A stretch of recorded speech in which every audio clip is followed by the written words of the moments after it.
very special guest, a man Alan and I both played with, a man we both laughed with, a man we both laughed at.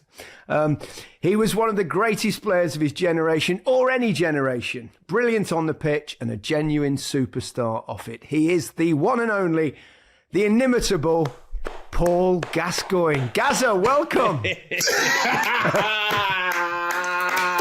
Cheers, guys. I'll send a check in the post link. As long as it's more than the one we're sending you. First and foremost, how are you? Yeah, all good. All good for a change. Got a new place. I'm going to rent down near the beach, so that everything's all right. Plenty of work on, so I'm doing all right. Good. Still down on the south coast? Yeah, it's nice down there. Yeah. Too posh for me, though. To be honest, Gazza, anywhere is too posh for you. I know. I don't like holding me cup of tea like that. Let's talk about your favourite subject, you. Yeah. Enough about me. What do you think about me? We love you, Gazza. Honestly, come on. I'm starstruck. What a guy you are. I love you so much. You know that. Gazza, firstly, can you say Big Mix's name? Miguel. There you go. He's still not got it. I think we should just call you Miguel from now on, Micah. Miguel. San Miguel. Yeah, Miguel. Fantastic stuff. Gazza, Alan, and myself. Obviously, we both played with you. We know you very well. We've always stayed in touch. And but let's go back to the very beginning. Like Alan, you were a lad from Geordieland, Newcastle, and you made your way. But actually, early on in your career, didn't you get turned down by a few clubs on trial? Yeah, Stringfellas.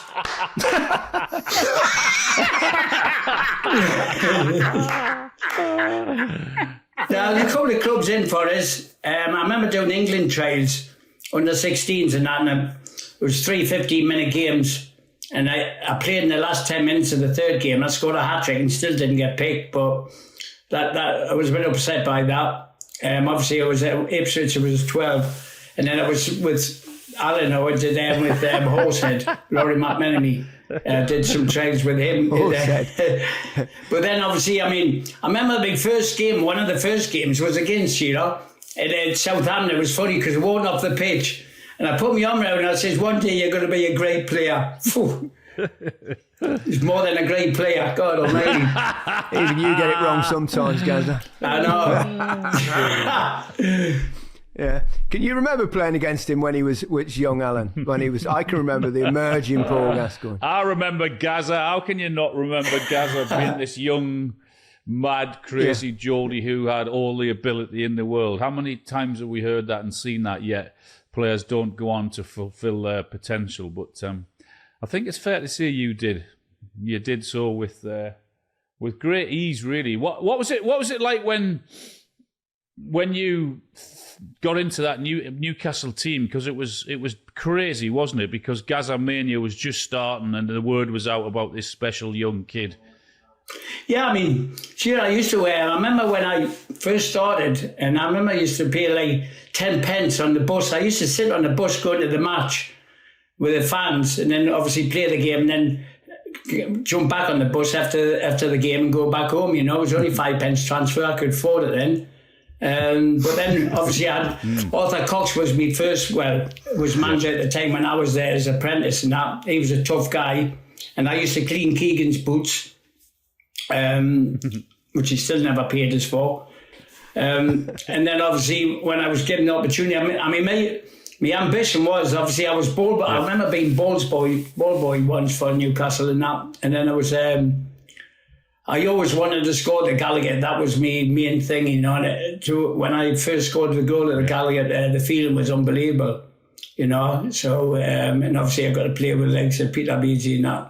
Chris obviously when I went to Tottenham, but Peter was fantastic to us. I remember Peter, from his wages, he used to give us £5 a week out of his wages. He used to say, "Don't tell me wife should go off it." Oh, Pedro, it's only £5. But then it was Jack Charlton. I remember because I was like cocky and that, and I wasn't really I wasn't in the youth team or nothing. And And I don't know, my diet was packet of minstrels, fish and chips and a bottle of Coca-Cola. And I remember Jack Charlton coming in and he went, I want a word with you. And I went, yeah, what? He went, yeah, you're a good player. I went, I am. And he went, how long you got in your contract? And I was cocky and I went, I've got 2 years. He went, you got 2 weeks, you fat bee. He said, stall was a wait. And then, so what he used to do is, he used to take a sip of coffee and he'd give us steak and that. And then at night time, I had to go about 4 times a week or 3 times a week training with Brendan Foster. And I remember meeting him at the house and all these athletes round the house. And I says, where we going? He says, to the running track. I says, okay, where's the cars? He says, no, we're running there. So I had to run 6 miles and then I had to do like 30 laps, like under a minute, 30 odd. And he trained us. And then within a month, I was like captain of the youth team, scored 2 in the Youth Cup final. Captain of the reserve team and ready to play for the first team, So I remember after the Youth Cup final at Watford when I scored 2, I remember him coming in the dressing room. He says, "Come with me now. I'm going to play you tomorrow against Norwich." And I panicked. I went, "No, I want to go back with the guys." So I panicked. I bottled it, I suppose. But he was great. He was good to us, Jack. Yeah, real characters. You've played for a lot of them in your time. How did the move to Tottenham come about, and was that a difficult decision to make? What's it called? I mean, I was sitting with my dad, and the phone went. It was Kenny Dalglish first, and he says, "Hi, it's Kenny Dalglish." And I looked at my dad. I went, "Dad, Kenny Dalglish." He said, "I want you to sign for Liverpool." So I spoke to him for half an hour. And I put the phone down, and my dad said, "What did he say?" And I went, "Dad, to be honest, I did not understand a word he said." So that, my dad called me an effing idiot. I know how you felt. So I couldn't understand him. So, and then it was, then the Sarsfield called us. He says, "Look, we want to sign you." And I went, "Okay, I'll sign." So he said, "I'm going on holiday. When I come back from holiday, will you be at Old Trafford?" I went, "Yeah." So I told me Dad, going to Old Trafford, Man United, and he went in brilliant. And then 2 days later, the phone went, and it was Irving Scholar saying for Tottenham. And it was so funny, because I went, "Look, I'm going to sign for Man United." So I said, "Dad, it's Tottenham." And he went, "No, tell me to F off, you sign for Man United." So I said, "My dad says F off, I'm signing for Man United." So he went, "Tell your dad, I'll give him £120,000. Hold on, Dad, they're going to give you 120 grand if I sign for Tottenham." He went, "What are you waiting for then, son?" That's what he said. I went, "Oh, yeah, I think I'm going to sign for Tottenham." And my dad went, he's not moved off the chair, and he went, "Son, the house has got a garage." He hasn't even moved off the chair. I went, "What do you mean?" He went, "I want a BMW soft top, private reg." So I rang Irving back and I says, "Can I have me dad have that?" He went, "Oh yeah, consider it done." So obviously I was on the way and I passed Old Trafford. I was worried. And when I got near the ground, it was my sister rang up. "Paul, if my mum's getting a house, my dad's getting a car, I want a sunbed." So the deal was done on the sunbed. Gazza, what idiot turns down Man United? I know, unbelievable. But I remember the first couple of weeks when I signed it now, and I got fan mail. And I went, "Wow, this looks big." And I opened it up and it was from Sir Alex Ferguson. He caned me. "He hammered us, you fat bee." So he said, "Go on holiday and you sign for them." But I just remember when I played against Tottenham, I scored 2. And I wore it off the pitch. And Tottenham was sponsored by Hummel and I was sponsored, the boots. And Terry Venables come out of us and just went, he says, "Anyway, at least you've got the right boots on, But it was mostly Glenn Roeder that pushed us that way as well. He said, "You love it working under Terry Venables," because obviously he did at Queen's Park Rangers, And, people always say it would have been different if I signed for Man United. Would he have kept us under control? Well, Eric Cantona 2-footed somebody in the net in the stands. Wayne Rooney went with a granny and Ryan Giggs went with his brother's wife, so I made it fitted in.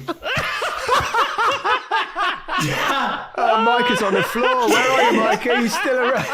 He's on the floor laughing. You've got a point, Gazza. It's a good point. I would have done I well. must say, I get that all the time. I always hear that they say, "Oh, Gazza would have been fine under Sir Alex Ferguson." But I think you'd have been just as good. Oh man, yeah, that's brilliant, man. That's brilliant, Gazza. You're right, Micah. Too. Please keep that in the podcast. It's definitely in. But I did have when I was leaving Lazio, I did have the chance, and I remember ringing up Brian Robson and I said, "Look, I'm leaving Lazio. Man United interested," and Fergie was next to him, and so I spoke to him, and he says, "Look, I'll tell you what I'll do." He says, "I've got Canton now. If he leaves, I'm going to sign you. And if he stays, then obviously, because the two of you sort of play in the same position, I'm just going to keep Cantona." So obviously, Cantona stayed, and then obviously I made a great move to Rangers, like, you know. You must get. How do you get on with him now with Sir Alex when you see him? I mean, you just get on great with him now. You must have a laugh about it, eh? Yeah, I mean, it was a couple of years ago, a year ago. I went to watch Man United play. I think it was Chelsea. And he was in the lounge sort of thing. And a guy come up and he says, "Sir Alex Ferguson wants to see you in the office." I started panicking. I went, "Oh."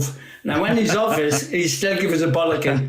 "Can't believe he didn't sign for me." I went, I know. It was just like, yeah, okay. So he still give us a bollocking, but he did give us one of his watches, so that was good. Yeah, that was good. But I think it took us 6 years for him to actually speak to us again. I remember I think the first time we met was not when I signed for Tottenham, because I think it was just before you got into the England squad, around that stage, and they said, "We've got this young player." Can you remember there was a golf day, and on the Sunday, and quite a few players had played, and then we had this dinner after it, and it was quite, the lads just wanted to go back to the hotel, actually have a kip, because, you had a dinner, and then the captain of the golf club got up and said 10 minutes. We thought, "Is he ever going to shut up? We want to go." And then we're all about to leave. Can you remember standing up and doing about 40 minutes stand-up comedy? It was unbelievable. And I remember sitting next to Brian Robson, I'm going, "What the fuck have we got here? Who is this kid?" Yeah, I just went on and on about Robson. When I was 12 and he offered us 10 grand a week, and I said, "I'm taking a job for nobody." Yeah, but so Bobby, I knew he had lost the plot, because when we were going to the World Cup, he says, "You next to me." He says, "I'm not doing anything wrong." He said, "I'm watching every move." And then he went, "Gazza, I've lost my mobile phone." I says, "Oh." I says, "Well, if you get someone to ring it up and say it's your phone, they'll give you it back." He went, "Good idea." He put his hand in his pocket and pulled his mobile phone out. I remember that. And when like that, he went, "It's fucking engaged. Someone's on the phone." But I wanted to laugh, but I wanted to just get to the World Cup. So, and then we get there, and he went, "You, sponsored by Adidas, what size are you?" I went, 9. He went, "Give us a pair of boots, I'm taking a warm-up." So I gave him a brand new pair of boots. I always remember it. And he went about 30 yards, he took them off and threw them at us. He went, "You idiot, you're not size 9. It still had the tissue in the toes. The new boots. I'm like, oh shit. But I think the best one was the World Cup. I loved it when we were getting the day off, and everyone was sunbathing, and I can't sunbathe. I'm from Newcastle, and I seen it. It was a cocktail hut on the beach, and I went, "That'll do me." So I remember going there, get a pina colada. I'm sitting on my own with England tracksuit on, think this is life, World Cup, play for England, can it be lads in the sun, pina colada, and I hear Gazza. I went, oh shit, it's him, I'm in trouble. And he goes, what you got there? And I went, I've got a strawberry milkshake, Gaffer. He went, give me a taste of that. I went, oh shit. And he's had a taste, and I've looked behind it. He went, can I have one of them? And I went to the guy cottoned on, give me a milkshake. So he tried his milkshake, he went, hold on. He tried my pina colada, tried his milkshake, he went, this is not the same. And the guy went, what do you mean? He went, where's my umbrella and cherry and sword? Oof. I just went, get in. Eat pina coladas. I'm like, England. And then slept it off. Yeah, the thing is, people will think, he's making that up, but they're actually true. I mean, everyone's got Bobby Robson stories. It's quite remarkable. But it was, I remember that time when we started play together with Tottenham, and I learnt the full Gazza effect at that particular time. When did you start? Were you always the same with the practical jokes and messing people about and the tricks you pull on people? Some of them were outrageous. Yeah, I do a few pranks and all. I think it all started in Newcastle. I remember the groundsman had a tractor, and we had a new training ground, not a new dressing room stuff and that. And I remember I thought, I'll have a go at this tractor. And I started the tractor up, and all of a sudden I didn't know how to stop it, and it was heading towards the new training ground, to the new complex where the lads got changed. I couldn't stop it, so I thought, oh, fuck this. I just jumped off the tractor and just let it get on with it. It just smashed in half the wall. So I got fined. That was my first fine. I got fined 2 weeks' wages, 50 quid. It was worth it though. Yeah. But I remember just jumping off the tractor going, oh no, I'm in trouble. Oh. And it just said, oh. And then then we had another guy who used to help with the train. He was a bit dopey.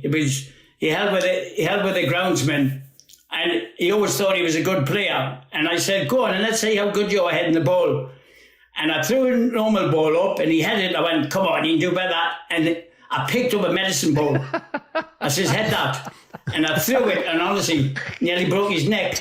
And the next thing I know, he shot off and never come back to the ground. Broke his neck and never looked back since. I used to be addicted to the slot machines. I used to put my wages in.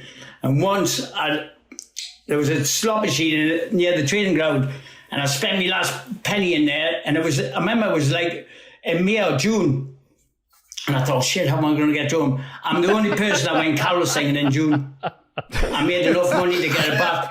It was near the training ground. And Doctor had to say, we wish you a Merry Christmas. We wish you a Merry Christmas. Well, when it's fucking June, man, I went, I need some money. So the guy gives a quid that made me celebrate home. Yeah, I carol sing in June. Remember when we were in the car, I think it was Paul Stewart, Sedge, you and me, and we stopped at the traffic lights and the cyclist pulled up, and you just had got an ice cream from the ice cream van. And just before it went from red to green, you boshed it straight in his nose. And he over the corner went, get close. I went, wallop. And he was after with the bait because she'd seen the cornet running down his face. And the funny thing is, he was peddling like Bradley Wiggins trying to catch the car. Absolutely raging. Anyway, we should talk a little bit about football, because you were actually, Gazza, I have to say this, you were quite good at that game as well. I wasn't bad. Yeah, no, when did you realise that you had that kind of talent? No, when my dad used to work in Germany, and always had a tennis ball, and that's all we could afford. And when my dad come back from Germany, but I was only 7, he gives a little football, and I just loved it. I took take to school, I dribbled to school, I just played with it non-stop, and I'd play lessons and that. And then after school, I'd play I'd play in the streets till 7 o'clock at night, and my mum would say, right, Paul, bedtime. And she'd go to bed, and then I'd open the back window, climb down the lamppost, and get back out playing football again. And then I'd give it another hour, and then I'd climb back up the lamppost, and then to me out into the room, But then there was I think it was a penalty competition at Gateshead Stadium for all the schools. I think there was, 36 schools in it, and I won that. And I always I've still got that trophy. I don't know, I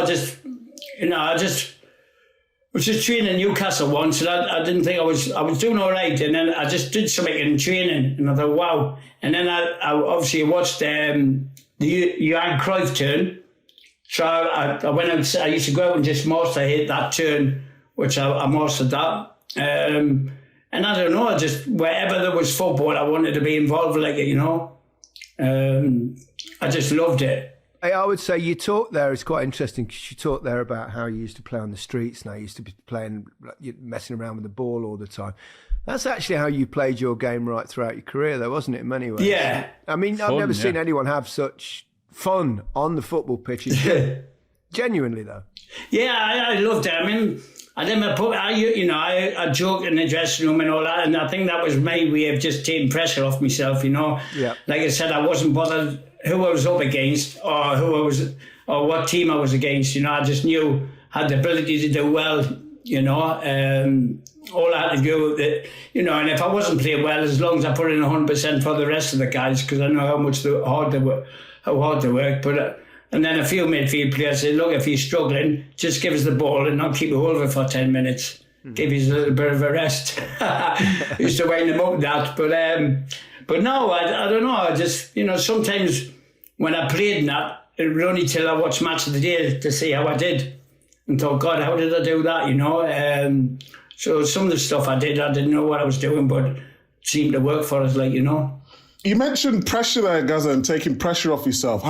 How did it feel to become a national treasure then? How was that, dealing with that pressure? On the World Cup and on the way home, I was getting off the plane with Lynx, and he pulled us aside and he said, be careful. And I didn't know what he was on about. He said, just be careful. And it was only till I got off the plane and wow. And then on the bus, the fans were incredible. So when I look back at it now, it's quite scary. But when you're actually in it and it's every day, you just try not to think about it, like, you know. But now when I look back and think, God, how did I cope with that? Sometimes I did cope all right, sometimes I didn't. You know, but I always still managed to do well on the Saturday, which was important for me, like, you know. And I had a great manager. Gazza, where was Gazza happiest? I mean, unbelievable career. I mean, and the stories from every club you went to about your brilliance. I mean, whether it was Rangers or Newcastle starting or Spurs or England in 1996. When were you happiest? When do you feel like you were at your best and at your peak? I think, you know, in Lazio, come to the latter years, the last year and a bit, I was miserable, sad. I wanted to get away, and obviously I had an injury and I had to wait to get that over. And then, and then I knew I was leaving, and I went to see Dino Zoff, and I asked him what teams were involved, and he said Chelsea, Glenn Hoddle. I went, I'm not going to him. I mean, the problem with me and Glenn Hoddle was, he says, Gazza, I found God. And I says, that must have been a great pass. But no, it was but it was when I mean, Rangers is a massive club, and you know, and I've always watched them how they did, and I just wonder when he come over and seen us, he said, look, he seemed a bit sad. He said, you come to our club, he said, put a smile on your face, you'll enjoy your football again. And there was some good guys like Coisty and Durante and all that. And I thought that's all I really needed, you know, and I knew how big the club was. And then, so obviously, then on top of that, I had the Euro 96, you know. So it's like, it all come together for us. I mean, I got some abuse in that dressing room for a few weeks prior to the tournament, but I just told the lads in the dressing room, I was saying, look, guys, you've seen how I play for Rangers, but you've not seen what I'm like when I play for England. So to score that goal, it was phenomenal. It was a brilliant feeling, you know. So that year was fantastic for me, like, you know. I have to say, I always loved playing with you. Sometimes you could be a bit frustrating because you'd never pass the bloody thing unless you had no choice but to play a 1-2 with you. That's how good he was. I remember when you saying you didn't score for a couple of games, and I remember going to Teddy Venom's and went, you told me he's good. Next thing he scored 4 in the next game. I went, sorry, Gaffer, he is good. You got the golden boot as well that year? Well, yes. Most years, actually. What was Gary like to play with, Gazza? Oh. I know you're calling him Lynx on this, but what was he like? What was he like, person and player? Well, you know, when I first met him, I knew he was lethal anyway because I used to watch him when he was at Barcelona and that. And when we first signed, we had to do the medical. And he's lying there naked. I swear down, I fancied him straight away. He was fit as anything. Tanned, smooth, handsome. He had everything. And the works. Now you tell me, Gazza. Now you tell me. And he had a massive pair of lugs. Yeah, trophy head. But no, he's just... I just remember, I couldn't work because he was lethal. He was so quick. I then had to be quick as well, and it was only till I worked him out, like, he used to do this thing in front of him like that. So when he did that with his finger, I knew he was spinning off. So I worked that out, and when he was going that way, I knew he was coming short. And then after a while, then he just started banging goals for fun, like, you know. it was unbelievable to play with somebody up front with so much talent. And yourself, Alan. I mean, I ruined him when I played against him. I scored. You ruined I ruined him. I nearly ended his career that game. Gazza, you scored some like ridiculous, iconic goals. How does the one against Scotland rank in your greatest goals? I mean, I know you scored free kick, whatever. You've scored goals, dribbling or whatever. But how high is that Scotland goal? Yeah, it's special, especially with it being Wembley. And obviously, I mean, imagine in that dressing room with Rangers, I got hammered for weeks. And I used to sit next to Andy Gorham, say, yeah, we'll see. And I just thought, right. And then, you know, I made that, obviously, I said in the dressing room, I said, whoever scores there's a dentist chair. And obviously, being an alcoholic, I did it. But it was a great pass to Darren Atkin. And I think if Colin Henry slowed down, I would have brought it down and still beat him anyway. But he come, and once I seen him coming that quick, I knew I had him. But to connect perfect, you know, and then to score the goal, the feeling was just unbelievable. You know, like my family were there, and the lads, you know, had a great team spirit. And then the celebration was fantastic. I love the celebration. I just want, because I knew, Terry Venables told us you know, when you do well in this tournament, he says, because the FA wanted you kicked out the tournament because of the dentist chair in Hong Kong. Obviously, I got loads of stick for that, but that's all right. I actually went to the health form after that. When we got back from Hong Kong for about 10 days to get myself right for this tournament, and to score that goal, the feeling was unbelievable. Yeah. I mean, you got a goal yourself, a couple. But you know, the score, not even that, just to score a goal for your country is special, but to be against Scotland is even better. I mean, when we went back, I seen him not long ago in London, Colin Henry. He says, Gazza, what are you doing in London? I thought you lived in Bournemouth. And I went, Colin, what are you doing in London? I thought I left you in Wembley. So he's not happy with that one. But I always remember when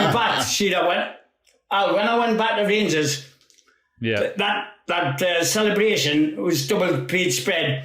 I put about 50, I photocopied it and put it all around the dressing room in the morning early. There was just one morning Andy Gorham said, you put another one of them up again and I'll absolutely strangle you.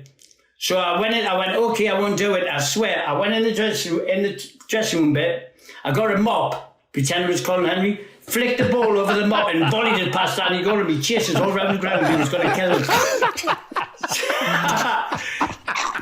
He was going off it.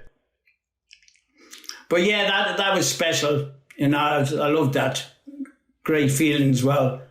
I remember in a game when you played against the Dutch at Wembley as well, but also the Dutch in the World Cup in 1990. We had them in the group stages, and I think that game was almost your emergence as a player that, like, on the global stage, because you were unbelievably brilliant in that, and that was the Dutch side of, you know, Rijkaard, Van Basten, Gullit, and all those people. They'd just won the Euros, and it was a 0-0 draw, but I think we had a good goal disallowed. But you were brilliant that day, and I remember you spent most of the time running around the pitch pulling Ruud Gullit's dreadlocks. Yeah, I had to be done. Yeah, that's right. I mean, the first game, Israel, I think, I was a bit uptight in that, but I thought, right, and you know, I thought, right, this is a chance to prove to people how good I can be in that, and so to play against the Holland in that time, like I said, you know, that's when I really knew I was like on the ball sort of thing, regards playing against some of the best players in the world and getting the better of them. Like, you know, I did pull Ruud Gullit's hair a few times, but yeah. There's some magical moments in that World Cup. I mean, obviously also, you know, difficult ones for you later on, but the game against Belgium, 120 minutes in, right at X, just before we got to go to a penalty shootout, you hit that perfect free kick and the incredible volley from David Platt. That was unbelievably unforgettable, wasn't it? I know, I'm gutted because that made him. You take all the credit. That made Platty that. I'm devastated. And then also in the quarterfinal, of course, you put me through to get the the third goal that meant we'd won 3-2, which I got a penalty from. And I know you only put me through because you were too knackered to keep the ball yourself. Exactly. But that game, I remember that Cameroon game, God almighty, I mean, I give away the penalty. And I'm telling you what, I wanted to break down, start crying when Roger Miller with a dodgy passport scored. And, honestly, I wanted to cry and think, no, I've given away a penalty. But then Platy pulled it out, George Formby, I call him, playing on my window. Oh my, playing on my window. Yeah. His ukulele chicken thing. But then obviously the great finishes for yourself, I wouldn't like to be in your position when you had that penalty to take, but to get through that one, it was fantastic, and then obviously the Belgian one was obviously I wasn't worried, but I knew he was a great player, Schifo. Yeah. And obviously the post, but it was a great feeling to win that game, We go through to the semi-final, Gazza, and it became a kind of iconic moment, didn't it? When you got the yellow card that meant if we had have got through, which ultimately we didn't, of course, you would have missed the final. And little be known to me at the time, I just put a little signal to the bench because I could see your bottom lip was going. You were upset, obviously, for obvious reasons. And it obviously got captured on TV, and it became one of those moments, didn't it? Oh yeah, definitely. I mean, I still didn't think I touched him. I know I put my fingers in his mouth to try and shut him up from squealing, but it was like I wasn't thinking of that tackle, and straight away I just thought, God, I'm going to miss the final to get through. I had that for about 5 minutes, and I just thought, right, then look, there's 20 minutes left. Just give you all for the team, And obviously I broke down crying and that. I think most of it wasn't just because of the yellow card. It was like, I swear down, I had probably the best time in my life. Someone that loves football, that every day I'm training with the guys, non-stop training football. I enjoyed it like a holiday. I took like a holiday. I was playing tennis, table tennis, messed about the swimming pool. I loved it. And then on top of that, I had like the football and the training every day, which I loved doing, and obviously the football, and then in the World Cup. So for me, it was like, I felt like my career was ending. I was only 23. I'm thinking, my career's come to an end. And I always remember going back after the World Cup, and I went to the social club with my dad. And I went, Dad, it was about 9 o'clock at night. Dad, I won't be long. And I went up to the park on my own. It was dark. And I just started crying my eyes out. God, I feel like crying now. Crying my eyes out, thinking, God, this is where I come from. From being there to winning the World Cup, and then coming back, to like a hero's welcome was incredible. And I cried my eyes out just for about an hour, and then just went home, just thinking, God, this is where I used to play when I was a young kid, and I've just come back from the World Cup. Life went a bit crazy for you after that, obviously. I mean, the fame that you had was unparalleled. It was extraordinary. No, it genuinely was extraordinary. And as someone that was quite close to you at the time, I think we're all, we were enjoying it, but also we were slightly worried because, the newspapers, you became like absolute superstar. It must have been fun, but it also must have been quite difficult to deal with, wasn't it? Yeah, I mean, it wasn't just that. It was the famous people as well. I got like calls from George Clooney, Justin Hoffman, Oprah Winfrey. I was just getting calls everywhere. The best one was, said, Paul, there's a phone call for you. And I went, tell me, fuck off, I'm training. She said, no, you better take the phone call. I said, no, I'm training. Tell me I'll call him after the training. He went, it's important. I went, who the fuck is it? It was the Pope, Pope John Paul. Wow. I picked up the phone. I went, hi, Pope. You all right? Not even Mr. Pope. Yeah. I picked the phone. I went, all right, Pope, what do you want? He says, come to the Vatican. I want to meet you. So I went to, lucky enough, my dad's a Catholic, but we went over and seen the Pope and that. It was unbelievable. I went, Harry Pope? God. So, when you get in calls like that, it's like, and then you get Mike Tyson come to Dunstan where I live, wanted to come to my 40th birthday party. It was just crazy, and it's like, wow. You remember the mobile home I had? I put the cone on the top of the mobile home and I went, John, I've hurt me back, can you get that? And he climbed up the ladder and I shot off down the motorway with him on top. You shot down there was like that little road outside the training ground there, and there was a mini roundabout. Remember, you went round the mini roundabout. This fella is hanging on. I think I've told this story somewhere or other, but he was hanging on, John, and he was horizontal on the ladder on the back of the thing. He's horizontal, going round and roundabout. How he stayed on that wagon, I will never know. He's shouting, Gazza, I've got family. Yeah, that's it. It's the most hilarious but also terrifying thing I think I've ever seen anyone do. Gazza, I've got family. Oh, look at you, I've got family. Hey, mommy. Just, you know, it was like that movie Teen Wolf when he was on top of the truck. And it actually happened. And I remember Terry Venables walked out just as you were driving back into the car park, and he was still somehow hanging on. And he just said, I don't want to be seeing this, do I? And wandered straight back in. He went back in. Unbelievable. We had some good football moments as well, though. You know, amidst the madness, one of the great days for Tottenham. They haven't won the competition since was the FA Cup win. Sorry, Alan, I don't mean to mention the FA Cup.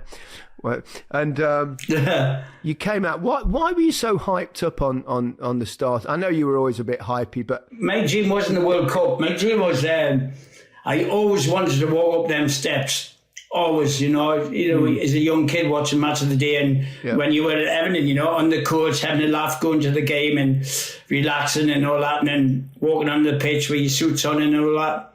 I've always wanted to do that, but my ambition was to walk up them steps. That's all I wanted all my life. And obviously, last 12 minutes in the fire and devastated. The morphine was good. But you needed it. You were in a lot of pain, weren't you? I remember. Yeah. I mean, they were self-inflicted. Is it one of the things you look back on and think, what were you doing? Well, first of all, I didn't even know why I was in that position. Yeah. You know, in that centre half bit. I mean, Gary Charles, I think, touched it a bit, and then obviously, and it was funny because on the Thursday I did a video for the kids, a football video for the kids at Wembley, and I told the kids that challenge. I said, don't do a challenge like that. Make sure your body's behind, because if you off balance, you'd end up doing your ligaments and that. 2 days later, I go and do this challenge. So I don't think I saw many videos of that football thing. But yeah, I mean, just being in the dressing room, and I just said to John Sheridan, how long is it going to be? A couple of weeks? He went, no. And I went, a couple of months? He went, no. And I went, like, oof, how long? 6 months? He went, and when he said over 9 months, I just broke down. I was going, wow, almighty, you know.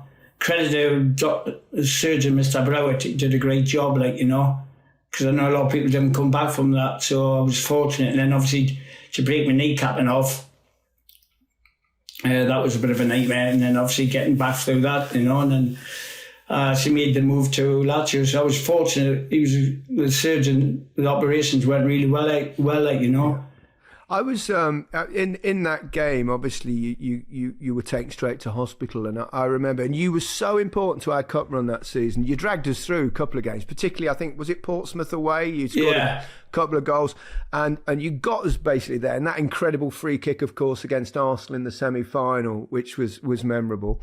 I'm the bloke who scored the other 2 goals that no one ever remembers, and then we get to the final and we lose our talisman in the first few minutes, and we think we're in trouble, but we managed to find a way. And I remember we all in the dressing room after, and we're all going, "How's Gazza? How bad is it?" And all this said it looks bad.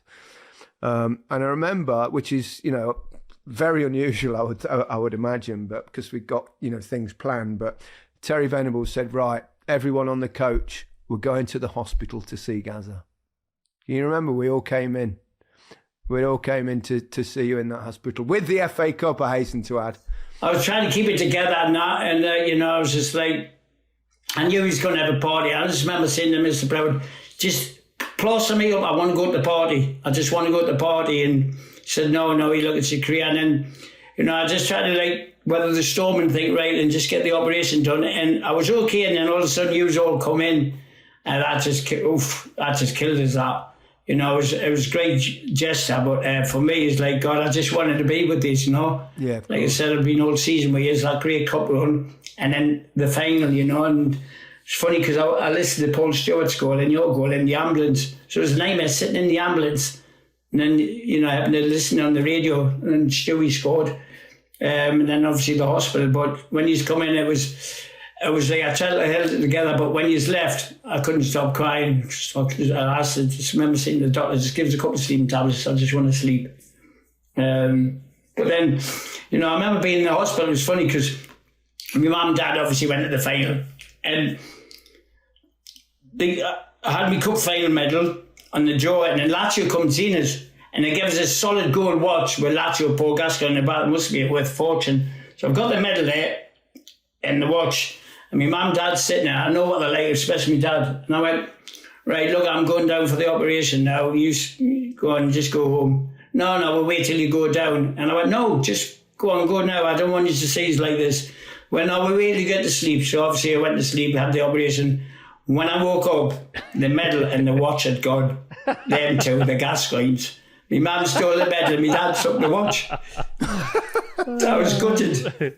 But yeah, I mean, especially I was like with that cup final, had a great move, big move to Lazio. Yeah. How was that, Gazza, over there? How was life in Rome? I remember visiting you, actually. I can't speak English, so I was struggling with Italian. But no, I just remember going in the dressing room, and I bought some English books, and I put them down for the lads. I went, yeah, usually in English. I can't be bothered with this Italian thing.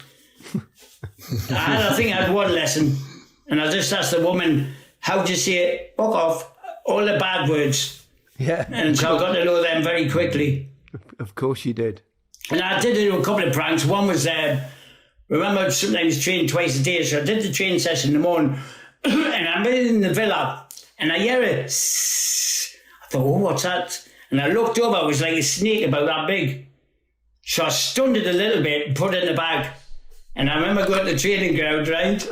And the old lads, when I'm training, I put the snake in Di Matteo's pocket.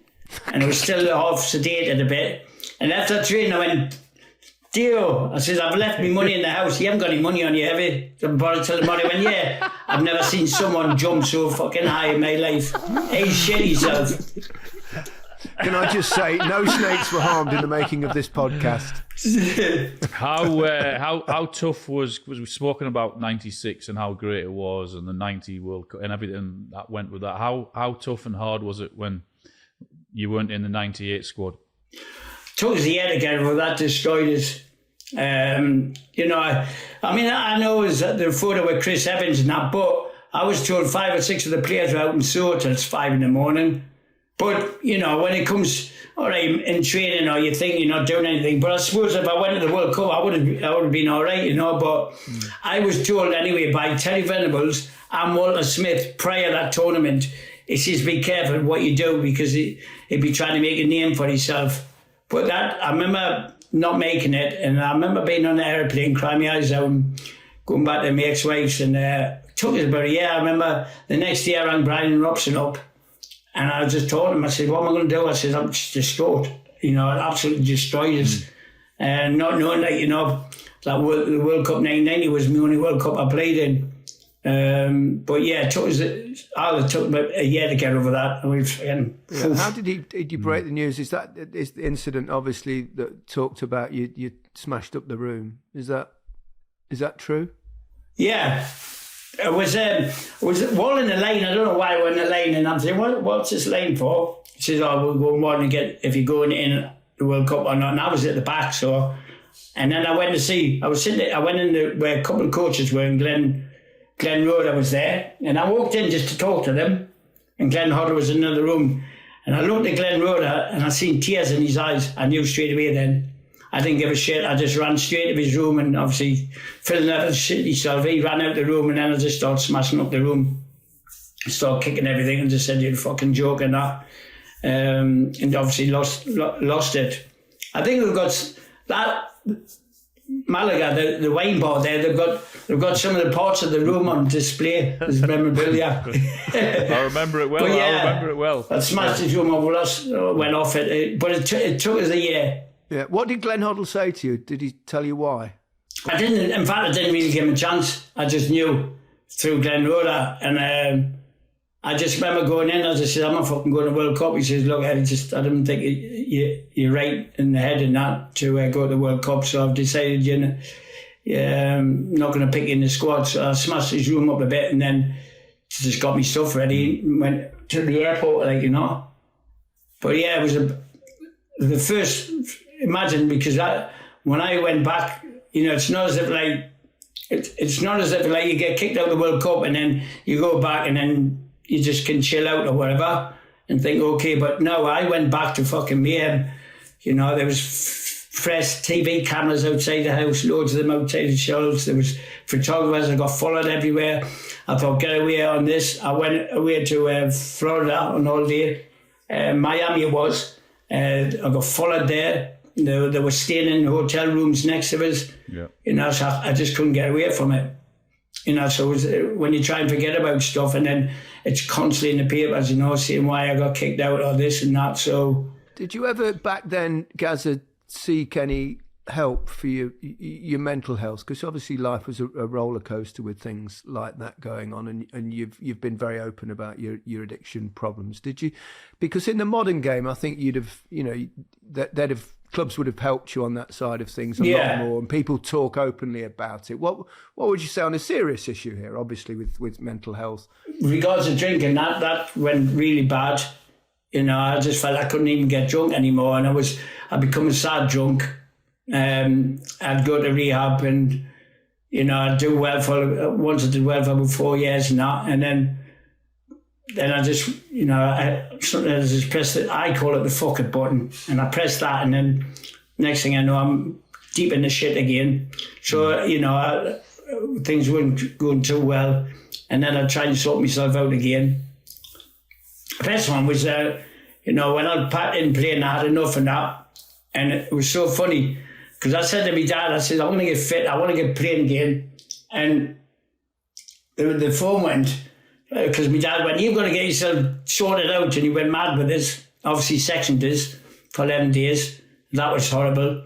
And then I just remember the phone went. I said, hello, who was it? And he went, Boston United. So I went to my dad, we're going to America, Boston United. Obviously I had a drink and fucking didn't realise there was fucking Boston just up the road. So my dad went off it. And obviously same with them. Then, I went downhill again. And then it was like, Dad, what the fuck am I going to do? And when he said, he just don't know. And then Kettering, be Manzev Kettering. I went, wow, Dad, look at Manzev Kettering. And all he said is, get me out to third division. I did. I put them in the fourth. Is that some way, do you think your way of coping is the jokes and the humour and the pranks? And doubt. I mean, I'm constantly thinking what to do. I mean, that time, remember Tottenham when I brought the ostrich into training? I wasn't there that day. Was it that at Tottenham? But I have heard about it. I've had it on good authority that is true. What on earth possessed you to bring in an ostrich? Yeah. No, because the lad said I was boring, and I'm not. So I just thought, what am I going to do? So as I'm passing the zoo, I thought, right, that's what I'm going to do. And I went into the zoo and asked him to borrow an ostrich. And I remember I put a number 8 shirt on it and put it in the back of the car. And it's so funny, as I'm driving to the training ground, someone stopped, turned the horn and went, put his thumbs up, and I went, wow, I'm famous, I'm recognised. I forgot it's the ostrich, he's laughing at the back of the car. Yeah. And I just remember, when the lads were warmed up, I threw the ostrich onto the training pitch. Gaffer, I'm going to play for you, he's quick as fuck. Can we just say no ostriches were hurt in this podcast? Yeah, but Micah, what was funny is the lads finished training at 12:30. You ever tried catching an ostrich? Well, no, not often. I think I took it back to the zoo about 5 o'clock in the afternoon. He went, what have you done to me? Ostrich. I went, calm down, the gaffer's not saying it because it's shit in front of goal. I got banned. It's not the first bird you chased after, though, is it? That is fantastic. You're definitely not one to bury head in the sand. No, exactly, I know. At least that was a cheap one. Gazza, I know you were great friends with Danny Baker. I did a podcast, funny, of our first podcast at Goal Hanger, I don't know, 7 or 8 years ago. And he told me this story about you in a zoo in China. and feeding something. It's like so crazy. I even thought, surely not even Gazza. Was it throwing an animal's head into the something and... Yeah, it was a big horse's head, and I had to feed this tiger, and I went, no, I want to get in. So I don't know what made us do it, but I went in the cage with the horse's head to feed this big tiger. I was panicking. Really? I mean, even by your standards, that seems a little bit kind of crazy. But the thing is, I wasn't bothered about that. The horse head weighed a ton. It was like carrying Laurie McMenemy. What were you doing? What on earth were you doing with the horse's head? Do you know, I just thought I'd feed the tiger. I looked hungry. It went mad for it. And I remember putting it down, and the tiger was just looking at us. So I just tried to get a little bit close to it, just to fucking calm it down. And then I slowly made my way back out. Phew, panicked that time. The best one when I was with I don't know why they did this. Imagine me, cocaine, freaking going off toilet seats, being banged up, being in rehabs, and England asked me to be ambassador for my country. Are they kidding me? And then when I arrived I went to see the kids out in Africa, and I remember I thought I'd get my own back on the Euro of the FA because of the Euro 96. I remember being smashed on the plane, but I still had this lovely suit on. And I remember dancing to the Queen of Africa at the Jailhouse Rock. I think I was Jailhouse Rock. I don't know what. I drank this potion of drink. It was lethal. And they says, get him out here. Let's take him in the safari. I've seen this lion in the wild. And I thought it was a puppy. So I jumped off the truck and I ran up this tiger, this lion, and I was going, now behave. And I was stroking it, pretending I thought it was a puppy. And I'm going, Howie, nice puppy, nice puppy. And then I ended up getting an England cap and putting an England cap on it. I think I was supposed to be there 4 days, but I was on my way back home the first day. So get him out here. Where do we go from there? Brilliant stuff. Is Jimmy Five Belly still around, Gaz? Are you still in touch? No, I haven't seen him for about 14 years, Jimmy. Oh, really? Yeah. I think he's married or something, living in South Shields. Yeah, he was very much the butt of many of your pranks.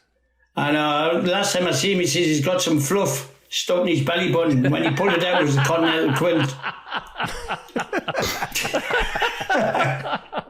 Do you get to matches? Do you go to matches, Gazza? Do you get to go and watch any football? Or I get pestered a lot when I go in that. I don't mind, but sometimes when it's getting there and getting pestered, and then it's like because I still miss football so much. Sometimes it's hard to watch it. Sometimes I've went to the game. After 20 minutes, I've just left. I can't handle it. Or I hate seeing shit players on 300 grand a week and that crap. They can't trap a bag of cement. But sometimes I find it hard to watch a game. But I go once I get there and sit down and that. I get to enjoy it a bit. But I still really miss it that badly, even now, because that's all I had in my life was just football. Even now, I find it hard just to even watch it on TV. I watch Match of the Day. And that, but I didn't, apart from that, I didn't watch much football. I've been in a couple of England games. I went in the last one when they won 7-0. I went in the dressing room. I said to Gareth as well, God. I said, Gareth, I can't understand this. You know what? I went, Euro 96. I went, I scored my penalty and I went to fucking rehab. You missed yours. You get a 30 grand pizza advert, the England manager's job. How was that?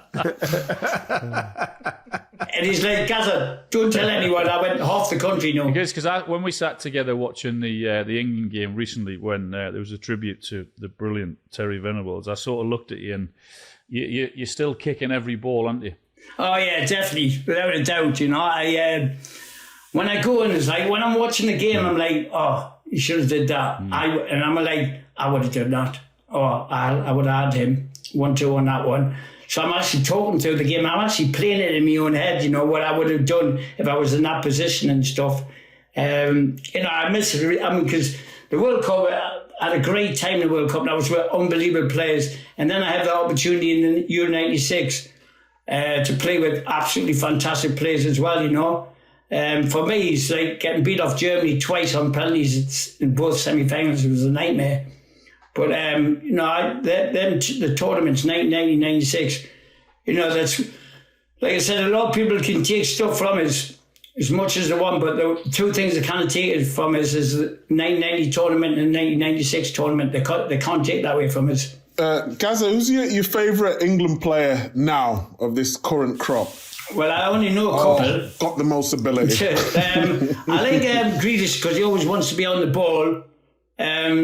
Billingham, never heard of him, to be fair, apart from the last 2 games. I think I watched him play.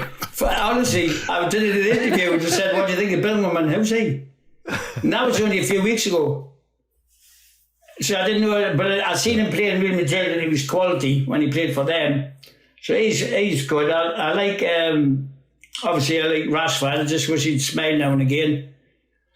Rashford's, he's got some great talent. I think if he just livened up a little bit, he'd be even better. It just seems to be miserable. It just feels like he just want to be out there. Yeah. That's the way I look at it. But I like the goalkeeper. I like Peter Beattie look-alike. Him in the back centre half, what's his name? Harry Maguire. Yeah, Peter Beattie look-alike. He's not bad. Why did you go into punditry, Gazza? I can't work it out. I tried it. Remember, I got kicked off at the first one. I remember you tried. God, I was better with the crowd. Well, I did get offered a job with Sky. The money was good, but you ever tried putting dishes up in the window?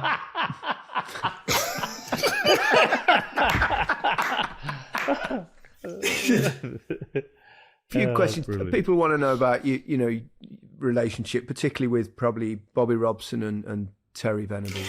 Bobby Robson, I miss the bloke so much. He just loved it. I remember, I don't know how, but I was in the Copthorne. Alan knows where it is. I'm in the Copthorne. I'm having a glass of wine, and he finds out, Bobby Robson, where I am, and he turns up. He went, "Yeah, what are you doing?" This was on the Friday, and we're just sitting there.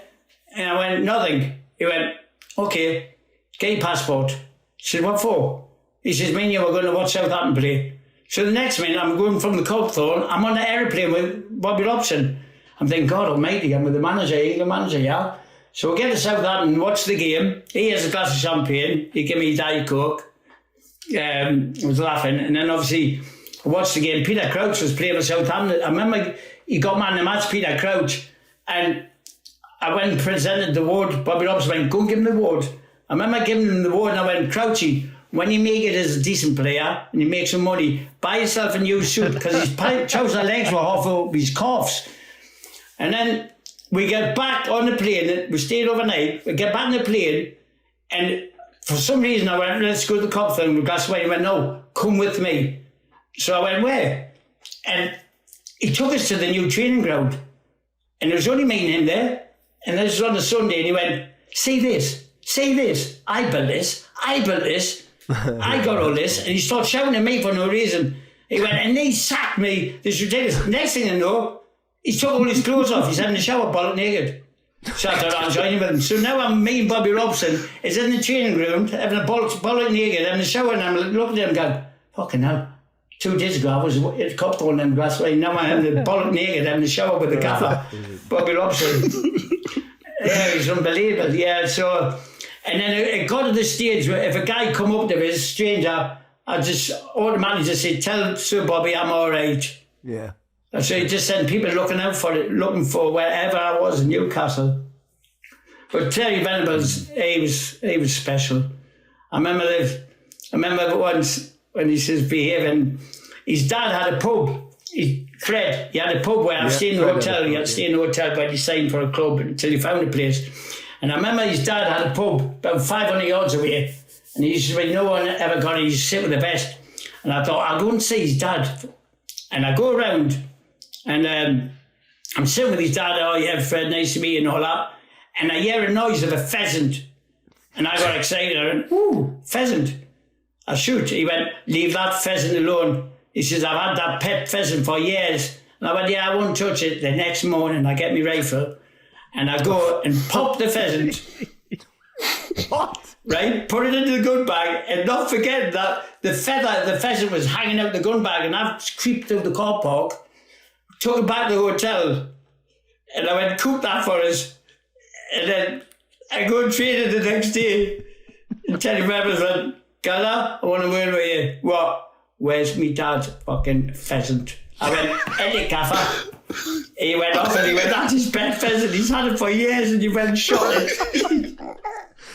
This is like a David Attenborough show. It's like wildlife.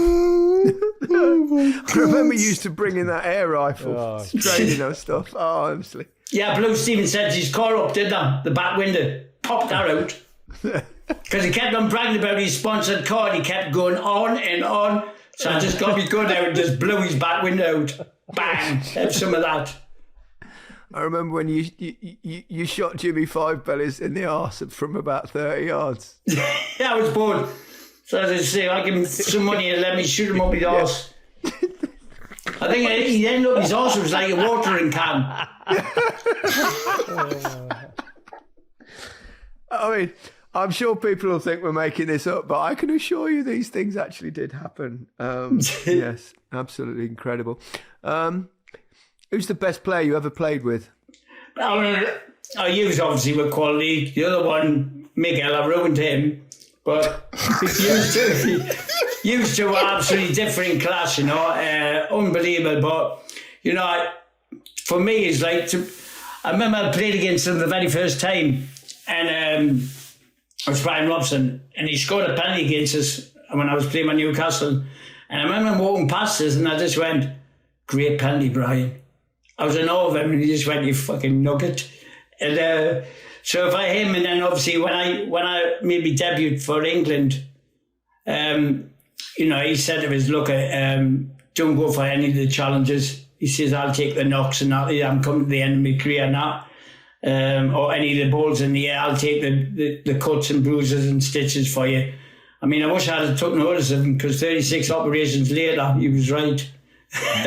But yeah, I mean, Captain Marvel, what a player. You know, he was up and down and some of the goals he scored. I mean, I went to watch his documentary he did in theatre. I didn't realise he scored that many. He scored quite a few goals, like, you know.